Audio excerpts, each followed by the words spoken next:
ក្តីសុខទេកំតាមអត់មហាយត្រូវគេមើលងាយជាស្ដីជីវិតអ្នកក្រតស៊ូមិនថាយប់ថ្ងៃក្តីប្រាថ្នាដូចគ្មានន័យគ្មានថ្ងៃទៅដល់លំទេ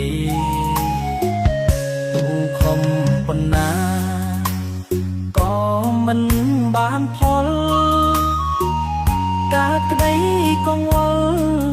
អំពលរឿងមិនបានការ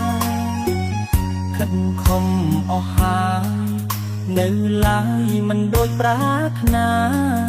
ជួបរឿងឈឺចាប់ខ្លោចសាអរ៉ាស្ទើបាយទៅហើយគេឌីលខ្ញុំក្ររកស្អីមិនឡាគ្រប់គ្នារឿងងាងមើលងាយមិនអោយតម្លៃវាសនាខ្ញុំអើយពេលណាទើបអាចជោគជ័យជីវិតលំបាកពេកក្រៃហេតុអ្វីធ្វើបាបខ្ញុំម្ល៉េះខិតខំធ្វើការមិនថាយជប់ថ្ងៃ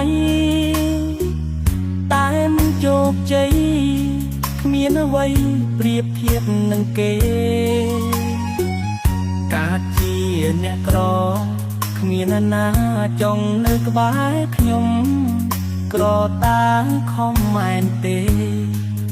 ទើបគេមិនចង់រាប់អាន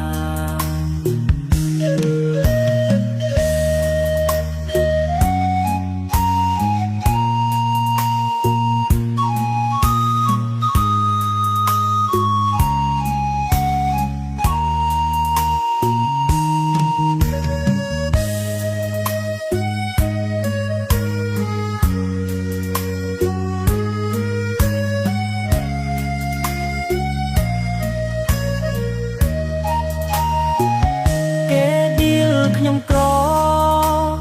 រកស្អីមិនឡាគ្រប់គ្នារឿងងាងមើលងាយមិនអោយតម្លៃវាសនាខ្ញុំអើយពេលណាទើបអាចជោគជ័យជីវិតលំបាកពេកក្រៃហេតុអ្វីធ្វើបាបខ្ញុំម្ល៉េះខិតខំធ្វើការមិនថាយជប់ថ្ងៃតែមិនជោគជ័យគ្មានអ្វីប្រៀបធៀបនឹងគេកើតជាអ្នកក្រគ្មានណាចង់នៅក្បែរខ្ញុំក្រតាខំមែនទេទើបគេមិនចង់រាប់